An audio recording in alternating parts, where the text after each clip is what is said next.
तो दोस्तों, क्योंकि सास भी कभी बहू थी के आज के एपिसोड की शुरुआत होती है तुलसी से, जो शोभा को इंदिरा को फोन करने के लिए कहती है।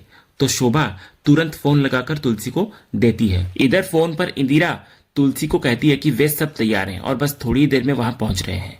फिर फोन रखने के बाद जब इंदिरा अजय को बुलाती है तो अजय तैयार होकर आता है।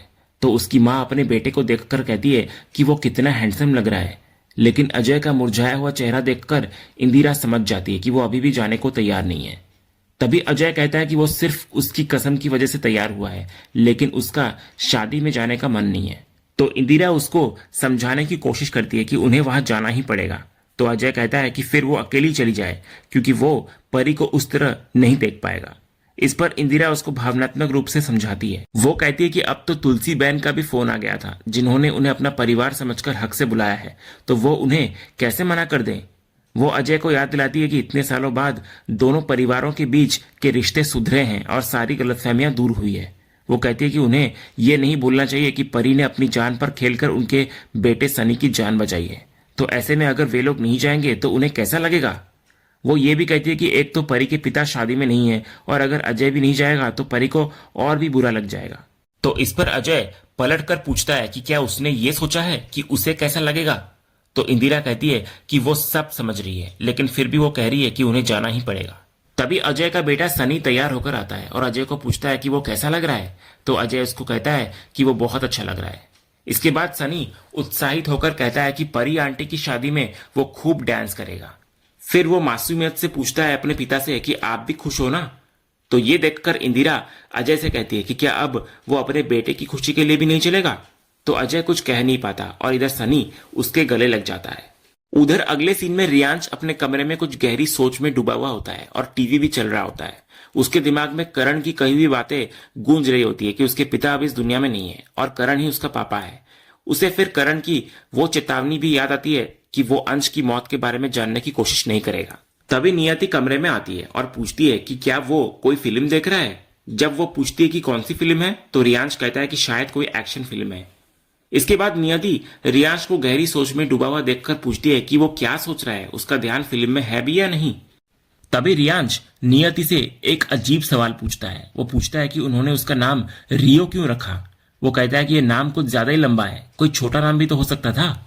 तो नियति कहती है कि ये कितना अच्छा नाम है, रियांश का शॉर्ट फॉर्म ही तो रियो है। तो इस पर रियांश बोलता है कि काश उन्होंने उसका कोई अच्छा पावरफुल नाम रखा होता, एक ऐसा नाम जो सुनने में ही दमदार लगे, जैसे कि अंश वीरानी। वो कहता है कि अंश वीरानी कितना डायनामिक नाम है और बोलने में भी कितना अच्छा लगता है। तभी रियांश के अंश नाम लेने से नियति पहले ही घबराई हुई होती है कि तभी टीवी पर चल रही फिल्म में एक सीन आता है जिसमें एक आदमी दूसरे आदमी को गोली मार रहा होता है। तो गोली चलने की आवाज सुनते ही नियति की हालत और भी खराब होने लगती है। वो चीखते हुए रियांश से उसको बंद करने के लिए कहती है। तो रियांश घबराकर तुरंत टीवी को बंद कर देता है और अपनी मां को शांत करने की कोशिश करता है, लेकिन तब तक नियति बेहोश हो चुकी होती है। तो रियांश फौरन पानी के छींटे मारकर उसको होश में लाने की कोशिश करता है। जब नियति को होश आता है तो रियांश उससे माफी मांगता है और कहता है कि उससे फिर गलती हो गई, उसे ये टॉपिक छेड़ना ही नहीं चाहिए था। इसके बाद जब वो अपनी मां को सुला देता है तो उसके दिमाग में सवालों का बवंडर चल रहा होता है। वो मन में सोचता है कि नियति ने अंश का नाम सुना और फिर गोली चलने की आवाज सुनते ही ऐसा बर्ताव क्यों किया। वो कहता है कि उसने अपनी मां की ऐसी हालत पहले कभी नहीं देखी। इसके बाद रियांश का शक यकीन में बदल जाता है। वह सोचता है कि आज एक बात तो साफ हो गई है कि इसके पीछे कोई बहुत बड़ा राज है जो उसके पिता की मौत से जुड़ा हुआ है। वो कहता है कि करण पापा, आपने तो मुझसे वादा ले लिया कि मैं किसी से कुछ पूछूंगा नहीं, पर मुझे तो जवाब चाहिए। वो फैसला करता है कि उसे न सिर्फ अपने लिए बल्कि अपनी मॉम के लिए भी सच जानना है और वो ये जवाब आज ही लेकर रहेगा। अगले सीन की शुरुआत होती है शांति निकेतन से, जहां परी और आर्यन की शादी की रस्में चल रही होती है। जब इधर वरमाला की रस्म शुरू होने वाली होती है तो परी की नजरें अजय को ढूंढ रही होती है और अजय भी दूर खड़ा बस उसी को देख रहा होता है। इसके बाद जैसे ही आर्यन परी को वरमाला पहनाने वाला होता है, तुलसी उसको रोक देती है। वो कहती है कि आज के शुभ दिन पर वो चाहती है कि आर्यन और परी पहले मंदिर में ठाकुर जी को प्रणाम कर ले और फिर बड़ों का आशीर्वाद ले ले। जब आर्यन के माता पिता इस बात के लिए खुशी खुशी मान जाते हैं तो सब लोग मंदिर की ओर चल पड़ते हैं। इसके बाद परी और आर्यन भी आगे बढ़ रहे होते हैं, लेकिन सामने अजय खड़ा उन्हें देख रहा होता है। तभी जब परी आगे बढ़ती है तो उसके सिर का दुपट्टा कहीं अटक जाता है। उसे लगता है कि शायद अजय ने उसे रोका है। वो बिना पीछे देखे कहती है, ये क्या कर रहे हो अजय, दुपट्टा छोड़ो मेरा। इसके बाद जब दुपट्टा फिर भी नहीं छूटता तो परी पीछे मुड़कर देखती है और अजय के पास जाकर फिर से पूछती है कि वो ये क्या कर रहा है। तो तब अजय खामोशी के साथ अपने ब्लेजर के कफ का बटन दिखाता है जिसमें उसका दुपट्टा बुरी तरह से उलझ गया होता है। तभी इस पल में दोनों बस एक दूसरे को देखते रह जाते हैं, कोई कुछ कहता नहीं। दूर खड़ा आर्यन भी ये सब देख रहा होता है। तभी परी को अपनी गलती का एहसास होता है और वो कहती है, आई एम सॉरी, मुझे लगा कि। फिर वो अपनी बात पूरी कर नहीं पाती और दुपट्टा निकालने की कोशिश करने लगती है, लेकिन वो और भी उलझता हुआ नजर आता है। तभी आर्यन उनके पास आता है और परी को कहता है वो रुक जाए, वो करता है। इतना बोलकर वो बड़े आराम से दुपट्टा बटन से निकाल देता है और फिर परी से पूछता है अब चलें।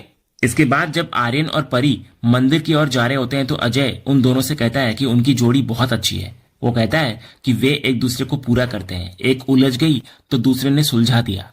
वो कहता है कि वे दोनों बहुत लकी हैं, खासकर आर्यन जिसको परी मिल रही है। तो इस पर आर्यन कहता है कि अजय भी लकी हो सकता है, वो शादी क्यों नहीं कर लेता, क्या पता उसे भी अपनी परी मिल जाए। तो ये सुनकर अजय दर्द भरी मुस्कान के साथ कहता है कि वो इस पर क्या ही बोले, बस इतना कह सकता है कि जहां प्यार नहीं होता वहां शादी भी नहीं हो सकती।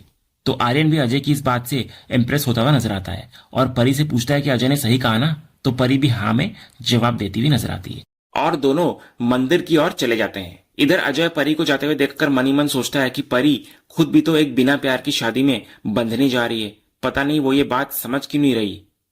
अगले सीन में रियांश एक बुजुर्ग के भेष में शांति निकेतन के गेट पर पहुंचता है। जब सिक्योरिटी गार्ड उसको रोकता है तो वो अपनी आवाज बदलकर कहता है कि वो दूल्हे का चाचा है और शादी में आया है। जब सिक्योरिटी गार्ड शादी का कार्ड मांगता है तो रियांश उसको धमकी देता है कि अगर अंदर वाले नाराज हुए तो वो गार्ड का ही नाम लेगा। ये सुनकर गार्ड डर जाता है और उसको अंदर जाने देता है। इसके बाद रियांश मन में सोचता है कि अच्छा वह गार्ड ने ज्यादा सवाल नहीं पूछे, वरना जिस मकसद के लिए वो ये भेष बदल कर आया है वो पूरा नहीं होता। फिर वो ठान लेता है कि उसे अपने पिता का सच जानना है और वो सच उसे इसी घर से मिलेगा। उधर अंदर आशीर्वाद लेने के बाद परी और आर्यन मंडप में बैठ जाते हैं। उधर बुजुर्ग के भेष में रियांश घर में एंट्री लेता है। तभी तुलसी उसको देख लेती है तो रियांश घबरा जाता है, लेकिन तुलसी उसको पहचान नहीं पाती। जब रियांश कहता है कि वो लड़के वालों की तरफ से है तो तुलसी शोभा को कहकर उसको अंदर बैठाने के लिए कहती है। इसके बाद शोभा रियांश को आर्यन के माता पिता के पास जाने का इशारा करके चली जाती है। तो रियांश सोच में पड़ जाता है कि वो अब किससे बात करे। उधर मंडप में आर्यन परी का उदास चेहरा देखकर उसको पूछता है कि वो खुश तो है ना। तो परी कहती है वो खुश है क्योंकि आर्यन ने उसकी बहुत हेल्प की है, उसके लिए स्टैंड लिया, उसका परिवार उसको पसंद करता है और गरिमा भी उससे घुल मिल गई है जिससे उसे एक पिता का साया मिलेगा। ये कहते हुए भी उसकी नजरें ठीक सामने खड़े अजय पर होती है जो उसको उदास मन से देख रहा होता है। दोनों की आंखों में आंसू होते हैं लेकिन वे दुनिया से छुपा रहे होते हैं। इधर पंडित जी सबको अपनी अपनी जगह पर बैठने के लिए कहते हैं। दूसरी तरफ रियांश की नजर नंदिनी पर पड़ती है और उसको याद आने लगता है कि कैसे करण ने एक बार नंदिनी की फोटो दिखाकर उसे अपनी पत्नी बताया था। तभी इधर पंडित जी नंदिनी से पूजा की सामग्री लाने के लिए कहते हैं और वो अंदर चली जाती है। इधर अजय की नजरें परी से हट ही नहीं रही होती और ये तुलसी देख लेती है। तभी अचानक से अजय और बर्दाश्त नहीं कर पाता और रोते हुए वहां से निकल जाता है। परी भी उसको जाते हुए देखती है लेकिन चाहकर भी उसे रोक नहीं पाती। उधर जब नंदिनी पूजा की सामग्री लेकर वापस आ रही होती है तो उसकी टक्कर रियांश से हो जाती है। नंदिनी माफी मांगती है और पूछती है कि उसे क्या चाहिए।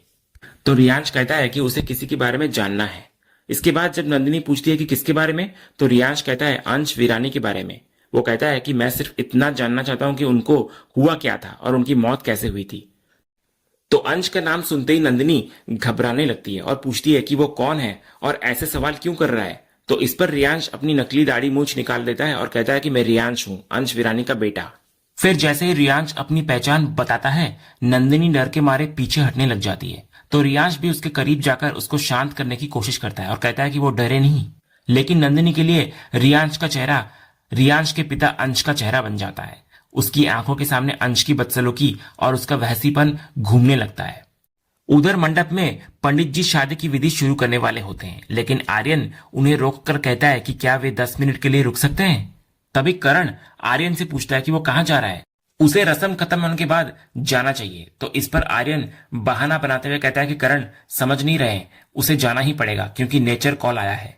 इसके बाद आर्यन परी से भी बीच में उठने के लिए माफी मांगता है जिस पर परी कहती है कि कोई बात नहीं, उधर रियांश लगातार नंदिनी से पूछ रहा होता है कि वो बस ये जानना चाहता है कि अंश को हुआ क्या था।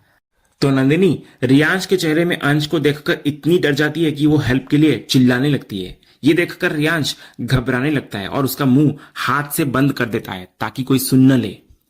लेकिन रियांश का ये करना नंदिनी के लिए एक और भी भयानक याद को ताजा कर देता है। उसे वो मंजर याद आने लगता है जब अंश ने ठीक इसी तरह उसका मुंह दबाकर उसके साथ जबरदस्ती की थी। इधर रियांश अपनी सफाई में कह रहा होता है कि वो ये क्या कर रही है, वो सीन क्रिएट क्यों कर रही है। वो उसको धमकी भरे लहजे में कहता है कि अगर ड्रामा ही करना है तो वो भी कर सकता है, वो जाकर सबको बता देगा कि वो कौन है। वो कहता है कि आज घर में इतना बड़ा दिन है तो इस ड्रामे की कोई जरूरत नहीं है। इसके बाद रियांश आगे कहता है कि उसने अपने पिता करण जो नंदिनी के पति हैं उनसे भी पूछा था, लेकिन वो उसको सच बताने को तैयार नहीं है। इसलिए उसने सोचा कि वो नंदिनी से पूछ ले, क्योंकि उसे यकीन है कि नंदिनी को उसके असली पिता के बारे में जरूर पता होगा। वो अपनी हताशा जाहिर करते हुए कहता है कि वो जानता है कि वे सब अंश वीरानी के बारे में जानते हैं, लेकिन उसे कोई कुछ नहीं बता रहा है। वो पूछता है ऐसा क्यों, क्या है ऐसी बात जो मुझसे छुपाई जा रही है। इसके बाद जैसे रियांश नंदिनी के मुंह से अपना हाथ को हटाता है, नंदिनी बिना एक शब्द कहे खौफ के मारे वहां से तुरंत भाग जाती है। इधर रियांश अकेला खड़ा सोचता रह जाता है कि आखिर वो उसे इतना देखकर डर क्यों गई। वो खुद से सवाल करता है कि ये अंश वीरानी का चक्कर क्या है कि कोई उनके बारे में बात करने तक को तैयार नहीं है। लेकिन वो फैसला भी करता है कि वो सच तो पता लगाकर ही रहेगा। और इसी सीन के साथ आज का ये एपिसोड यहीं पर खत्म होता है। तो दोस्तों, आपको आज के एपिसोड का कौन सा सीन सबसे ज्यादा पसंद आया हमें कमेंट करके जरूर बताएं। अगर आप क्योंकि सांस भी कभी बहुत के फैन हैं और कोई भी अपडेट मिस नहीं करना चाहते तो हमारे इस चैनल को सब्सक्राइब करना ना भूलें और बेल आइकन को भी जरूर दबाएं। हम मिलेंगे अगले एपिसोड के अपडेट के साथ, तब तक के लिए धन्यवाद।